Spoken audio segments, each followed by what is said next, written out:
आज बनवली उन्हाळा स्पेशल मस्त मँगो मस्तानी. अगदी झटपट आणि साध्या सोप्या पद्धतीने ही मँगो मस्तानी तयार होते. त्यासाठी 4 आंब्याचा या प्रकारे गर काढून घेतलाय. आंब्याच्या गोळीप्रमाणे त्यात साखर घालावी. त्याचबरोबर 1 कप दूध घातले. आता याचा आपल्याला मिक्सरला ज्यूस तयार करायचा आहे. मस्तानीसाठी सर्वात अगोदर या प्रकारे छोट्या छोट्या तुकड्यांमध्ये आंब्याचा गर काढला होता तो घालते. त्याचबरोबर टुटी फ्रुटी, यानंतर व्हॅनिला आईस्क्रीमचा मी इथे वापर करते. व्हॅनिला आईस्क्रीमऐवजी मँगोचा आईस्क्रीम वापरला तरी चालेल. आईस्क्रीमचा वापर आवडीप्रमाणे करावा. आता यानंतर जो मँगोचा ज्यूस बनवला होता तो घालणार आहोत. यानंतर पुन्हा व्हॅनिला आईस्क्रीम. आंब्याचा ज्यूस केल्यानंतर तो 15-20 मिनिटं फ्रीजमध्ये थंड होण्यासाठी ठेवावा. त्यानंतरच तो मस्तानीसाठी वापरावा. म्हणजे मस्तानी जशी मार्केटमध्ये मिळते अगदी तशीच घरच्या घरी तयार होते.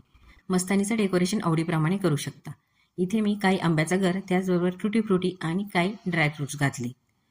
तर मग या उन्हाळ्यामध्ये या प्रकारे झटपट तयार होणारी मँगो मस्तानी नक्कीच बनवा.